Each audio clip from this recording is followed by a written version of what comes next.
ഇന്ന് നമ്മൾ പഠിക്കുന്നത് പ്രിപ്പോസിഷൻ ആണ്. പ്രിപ്പോസിഷനിൽ നമ്മൾ ഇന്ന് പഠിക്കുന്ന ഫസ്റ്റ് പ്രിപ്പോസിഷൻ ത്രൂ. ത്രൂ എന്ന് പറഞ്ഞാൽ ഇങ്ങനെ ഉള്ളിലൂടെ എന്നാണ് അർത്ഥം. അതായത് അതൊരു എൻക്ലോസ്ഡ് ഏരിയ. അപ്പൊ നിങ്ങൾ ഓർത്ത് വെക്കുക, അതൊരു ഇങ്ങനെ അടഞ്ഞ ഒരു ഏരിയ, അതിന്റെ ഉള്ളിലൂടെ അങ്ങനെയും പറയാം. അല്ലാതെ ഞാനിപ്പോ ഒരു എക്സാമ്പിൾ നിങ്ങൾക്ക് പറയാം, നിങ്ങൾക്ക് അത് മനസ്സിലാവും. I saw flowers through the window. വിൻഡോയിലൂടെ ഞാൻ എന്ത് കണ്ടു? ഫ്ലവേഴ്സ് കണ്ടു. അപ്പൊ അത് അടഞ്ഞ ഏരിയ ആണോ? അടഞ്ഞ ഏരിയ അല്ല, പക്ഷെ അത് എന്താണ്? ഊടെ, ആ ജനലിന്റെ ഉള്ളിലൂടെ എന്നാണ് അർത്ഥം. എങ്ങനെ പറയുക? I saw flowers through the window. വിൻഡോയുടെ ഉള്ളിലൂടെ. അപ്പൊ ത്രൂയുടെ അർത്ഥം എന്താണ്? ഉള്ളിലൂടെ, ലൂടെ, ഉള്ളിൽ കൂടെ, ഇങ്ങനെയാണ് അർത്ഥം ത്രൂവിന് വരിക. മനസ്സിലായല്ലോ നിങ്ങൾക്ക്? നമ്മൾ എപ്പോഴും പറയുന്നതാണെങ്കിൽ വെള്ളം ടാപ്പിലൂടെയാണ് വരുന്നത്. എങ്ങനെ പറയും? Water comes through the pipe. Through the pipe, പൈപ്പിലൂടെ വെള്ളം. Water comes through the pipes, പൈപ്സിലൂടെ, പൈപ്പിലൂടെ. അപ്പൊ ത്രൂവിന്റെ അർത്ഥം എന്താണ്? ലൂടെ. ഇതാണ് ത്രൂവിന്റെ അർത്ഥം. ഇനി നമ്മൾ നിങ്ങൾക്ക് എപ്പോഴും സംശയം വരുന്ന ഒരു ഏരിയയിലോട്ട് കിടക്കുകയാണ്. ഓൺ. ഓൺ എന്ന് പറഞ്ഞാൽ എന്താ? മുകളിൽ. എബവ് എന്താ അർത്ഥം? മുകളിൽ. ഓവർ എന്താ അർത്ഥം? മുകളിൽ. അപ്പൊ എന്താ വ്യത്യാസം? വ്യത്യാസമുണ്ട് കേട്ടോ. ഞാൻ നിങ്ങളെ ഒരു സാധനം എടുത്തിട്ട് ഇപ്പൊ കാണിച്ചു തരാം. ഓക്കെ, ഇത് എൻ്റെ ഫോണാണ്. ഓക്കെ, അപ്പോ ഞാൻ കാണിക്കുകയാണ്. ഇത് എവിടെയാണ് ഞാൻ വെച്ചിരിക്കുന്നത്? ആദ്യം നിങ്ങൾ ഇത് മനസ്സിലാക്കുക. ഈ ഫോൺ എന്ന് പറയുന്ന ഈ സർഫസിന്റെ മുകളിലാണ് എന്തിരിക്കണത്? ഓൺ അല്ല, ഇത് ഇരിക്കണത്. അപ്പൊ ഇതെന്താണ്? ഓൺ. നമ്മൾ കഴിഞ്ഞ ക്ലാസ്സിൽ പഠിച്ചിരുന്നു, എന്തിന്റെയെങ്കിലും ഒരു സാധനത്തിന്റെ മുകളിലാണ് ഇരിക്കുന്നതെങ്കിൽ അതെന്താണ്? ഓൺ ആണ്. നമ്മൾ കഴിഞ്ഞ പ്രിപ്പോസിഷൻ ക്ലാസ് 1 ആണെന്ന് തോന്നുന്നു പഠിച്ചിട്ടുണ്ടായിരുന്നു. ഇങ്ങനെ ഇതിന്റെ മുകളിൽ ഈ സാധനം ഇങ്ങനെ ഫ്രീ ആയിട്ട് ഇരിക്കുകയാണ്. അതുകൊണ്ട് എന്താണത്? ഓൺ ആണ്. അടുത്തതെന്ന് പറയുന്നത് മുകളിൽ. മുകളിൽ എന്ന് പറഞ്ഞാൽ ഒരു മുകളിൽ എന്താണ്? ഓവർ. ഇത് ഇങ്ങനെ വെച്ചാൽ നമുക്ക് ഓവർ എന്ന് പറയാൻ പറ്റത്തില്ല. എന്ത് ചെയ്യണം? ഇത് ഇവിടുന്ന് ഇങ്ങനെ മൂവ് ചെയ്യണം. ഇതിങ്ങനെ വെറുതെ ഇങ്ങനെ ഇരുന്നാല് ഈ സർഫസിന്റെ മുകളിലാണ് ഇതിങ്ങനെ ഇന്നെങ്കിൽ നമുക്കിതിനെ ഓവർ എന്ന് പറയാൻ കഴിയത്തില്ല. ഇതെന്ത് ചെയ്യണം? ഇങ്ങനെ മൂവ് ചെയ്യണം. ഇതിങ്ങനെ അനങ്ങുന്ന ഒരു സാധനമാണ് എങ്കിൽ മാത്രമേ നമുക്കിതിനെ ഓവർ എന്ന് പറയാൻ പറ്റത്തുള്ളൂ. പക്ഷേ ഇതിങ്ങനെ ഈ സർഫസിൽ തൊടാതെ അതിന്റെ മുകളിൽ ഇങ്ങനെയാണ് എങ്കിൽ നമുക്ക് എന്തെന്ന് പറയാം? ഇതിനെ എബവ്. എബവ് ആണെന്ന് പറയാം. നിങ്ങൾക്ക് ആ വ്യത്യാസം മനസ്സിലായല്ലോ?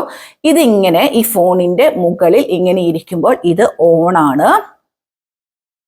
ഇതിന്റെ മുകളിൽ ഇതിങ്ങനെ അനങ്ങുന്ന, ഇതിന്റെ മുകളിൽ കൂടി ഇങ്ങനെ പോകുന്ന ഒരു സാധനമാണെങ്കിൽ, ഇപ്പൊ നിങ്ങൾ സങ്കല്പിക്കുക ഇതൊരു പക്ഷിയാണ്, ഇതൊരു ബേർഡ് ആണെന്ന് സങ്കല്പിക്കുക. ഈ ബേർഡ് ഇതിന്റെ മുകളിൽ ഇങ്ങനെ നിൽക്കില്ല. എൻ്റെ ഫോണിന്റെ മുകളിൽ കൂടി അത് പറന്നു പോയി. അതെന്താണ്? ഓവർ. പറന്നു പോയി. ഇതൊരു ബേർഡ് ആണെന്ന് സങ്കല്പിക്കുക. എൻ്റെ ഫോണിന്റെ മുകളിൽ കൂടി അത് പറന്നു പോയി, അത് മൂവ് ചെയ്തു. ഓവർ. ഇനി ഇത് എൻ്റെ ഒരു സാധനം ഞാൻ ഇങ്ങനെ ഹാങ് ചെയ്തിരിക്കുകയാണ്. ഈ ഫോണിന്റെ മുകളിൽ ഞാൻ തൂക്കിയിട്ടിരിക്കുകയാണെന്ന് വിചാരിക്കുക. പക്ഷെ അപ്പൊ ഈ ഫോണിൽ ഇത് തൊടുന്നുണ്ടോ? ഫോണിൽ തൊടുന്നില്ല. തൊടാതെ ഇതിങ്ങനെ നിൽക്കുകയാണ്. അപ്പൊ അതെന്താണ്? എബവ്. എബവ് ആണ്. അപ്പൊ ഇത് വ്യത്യാസം നിങ്ങൾക്ക് മനസ്സിലായല്ലോ? അപ്പൊ നമുക്ക് സെന്റൻസ് ആക്കി നോക്കാം. എബവ് എന്ന് പറഞ്ഞാല് മുകളിൽ. എബവ് ഏതാണ് പൊസിഷൻ? നിങ്ങൾ ഓർക്കുന്നുണ്ടോ? എബവ് ഇതിങ്ങനെ ഫോണിൽ തൊടാതെ ഇങ്ങനെ നിൽക്കുന്ന അവസ്ഥയ്ക്കാണ് നമ്മൾ എന്തെന്നാ പറയുന്നത്? എബവ്. ഫോർ എക്സാമ്പിൾ പറയുകയാണെങ്കിൽ the clock is above the window. Clock ഇരിക്കുന്നത് എവിടെയാണ്? വിൻഡോയുടെ മുകളിലാണ്. പക്ഷെ ജനലെ മുട്ടിയിട്ടുണ്ടോ? ജനലെ മുട്ടിയിട്ടുമില്ല. ജനലിന്റെ മുകളിൽ ഇങ്ങനെ ഇരിക്കുകയാണ്. The clock is above the window. വിൻഡോയുടെ മുകളിലുണ്ട്. ഇനി അടുത്തത് വേറൊരു എക്സാമ്പിൾ പറയുകയാണെങ്കിൽ fan is above our head. നമ്മുടെ തലയുടെ മുകളിലാണ് ഫാൻ ഉള്ളത്, അല്ലെ? എബവ് അവർ ഹെഡ്, ഹെഡിന്റെ മുകളിൽ. പക്ഷെ നമ്മുടെ ഹെഡേലുണ്ടോ? ഹെഡേലില്ല. ഹെഡിന്റെ മുകളിലാണ് ഉള്ളത്. മുകളിൽ, ഹെഡിന്റെ മുകളിൽ. നമ്മുടെ ഹെഡെ തൊട്ടിട്ടുണ്ടോ? തൊട്ടിട്ടില്ല. ക്ലോക്ക് വിൻഡോയുടെ മുകളിലാന്ന് പറഞ്ഞാലും വിൻഡോയെ തൊട്ടിട്ടുണ്ടോ? തൊട്ടിട്ടില്ല. ജനലിന്റെ മുകളിൽ. അപ്പൊ നിങ്ങൾ ഓർക്കുക, എബവ് എന്ന് പറഞ്ഞാൽ ഇത് ഒരു സർഫസിൽ തൊടാതെ അതിന്റെ മുകളിൽ ഇരിക്കുന്നതാണ് എന്ത്? എബവ്. ഇനി ഓവർ നോക്കാം. Over. The cat jumped over the dog. ഡോഗിന്റെ മുകളിൽ കൂടെ ക്യാറ്റ് ചാടി. ഓവർ. മൂവ്മെന്റ് ഉണ്ടാവണം, മൂവ് ചെയ്യണം. ഈ പ്രതലത്തിന്റെ ഈ സർഫസിന്റെ മുകളിൽ ഇങ്ങനെ മൂവ് ചെയ്യണം. The cat jumped over the dog. Move ചെയ്തു. Over the dog. അപ്പോ ഓവറും നിങ്ങൾക്ക് മനസ്സിലായല്ലോ. അടുത്ത ദിവസം കുറെ പിക്ചർ വെച്ചിട്ട് നിങ്ങളെ കാണിച്ചു തരാം കേട്ടോ. ഓൺ നമുക്കറിയാം സർഫസിന്റെ മുകളിലാണ് ഓൺ ഉള്ളത്. അപ്പൊ എന്താണ്, മാറിപ്പോകരുത്. ഓൺ എന്ന് പറഞ്ഞാൽ മുകളിൽ എന്നാണ് അർത്ഥം. സർഫസിന്റെ മുകളിലുള്ളതാണ് ഓൺ. എബോവ് എന്ന് പറഞ്ഞാലും മുകളിൽ എന്നാണ് അർത്ഥം. പക്ഷെ എന്താണ്, ഇവിടെ തൊട്ടിട്ടില്ല, അതിന്റെ മുകളിൽ ഇങ്ങനെ ഉണ്ട്. എന്തെങ്കിലും ഒരു പ്രതലത്തിന്റെ ഒരു സർഫസിന്റെ മുകളിൽ ഇങ്ങനെ തൊടാതെ ഉണ്ട്.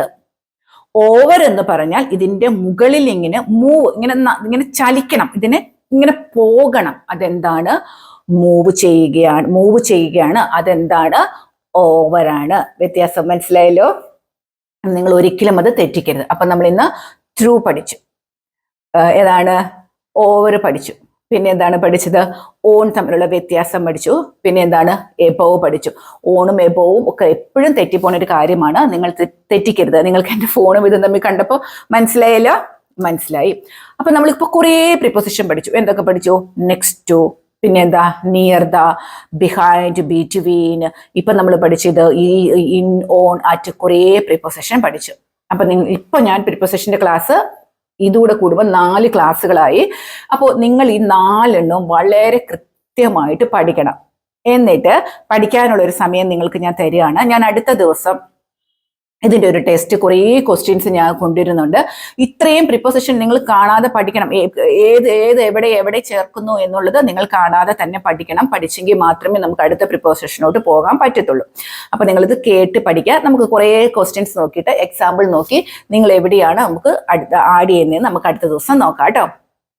അപ്പോൾ എന്താണ്, എല്ലാവരും സന്തോഷത്തോടെ സുഖത്തോടെയൊക്കെ ഇരിക്കുന്നു വിചാരിക്കുന്നതാണ്. ക്ലാസ്സുകളൊക്കെ നിങ്ങൾക്ക് മനസ്സിലാകുന്നുണ്ട് എന്ന് വിചാരിക്കുകയാണ്. ഞാൻ ഒന്നും കൂടെ നിങ്ങളെ ഓർമ്മിപ്പിക്കട്ടെ. ഓൺ, പിന്നെന്താണ്, ഓവർ, എബവ് അല്ലേ? എബവ്, ഇങ്ങനെ നിൽക്കുകയാണ്. എബവ്. ഓക്കെ, മറന്നു പോകരുത്. വ്യത്യാസം നിങ്ങൾ മനസ്സിലാക്കി വെക്കണം കേട്ടോ. അപ്പോ ഇഷ്ടപ്പെട്ടെങ്കിൽ, നിങ്ങൾക്ക് ഇത് ഉപകാരപ്പെടും എന്ന് തോന്നുന്നുണ്ടെങ്കിൽ, ഞാൻ എന്ന് പറയണത് പോലെ തന്നെ നമ്മുടെ ചാനൽ ഒന്ന് സബ്സ്ക്രൈബ് ചെയ്യുക. നിങ്ങളുടെ അഭിപ്രായങ്ങൾ കമന്റ് ബോക്സിൽ കൊടുക്കുക. നിങ്ങൾ കൊടുക്കുന്ന അഭിപ്രായങ്ങൾ ഇംഗ്ലീഷിൽ കൊടുക്കാനും കൂടെ ശ്രദ്ധിക്കുക. അപ്പൊ നിങ്ങൾ ഇംഗ്ലീഷിൽ സെന്റൻസ് ക്രിയേറ്റ് ചെയ്ത് പഠിക്കുമോ, നിങ്ങൾക്ക് എന്തെങ്കിലും എന്നോട് ചോദിക്കാനോ ഒക്കെ ഉണ്ടെങ്കിൽ നിങ്ങൾ അത് ഇംഗ്ലീഷിൽ കൊടുക്കാൻ വേണ്ടിയിട്ട് പ്രത്യേകം ശ്രദ്ധിക്കുക. അപ്പൊ നല്ലൊരു ദിവസം നിങ്ങൾക്ക് എല്ലാവർക്കും ആശംസിക്കുകയാണ്. അടുത്ത ദിവസം നമുക്ക് വീണ്ടും കാണാം. Bye bye.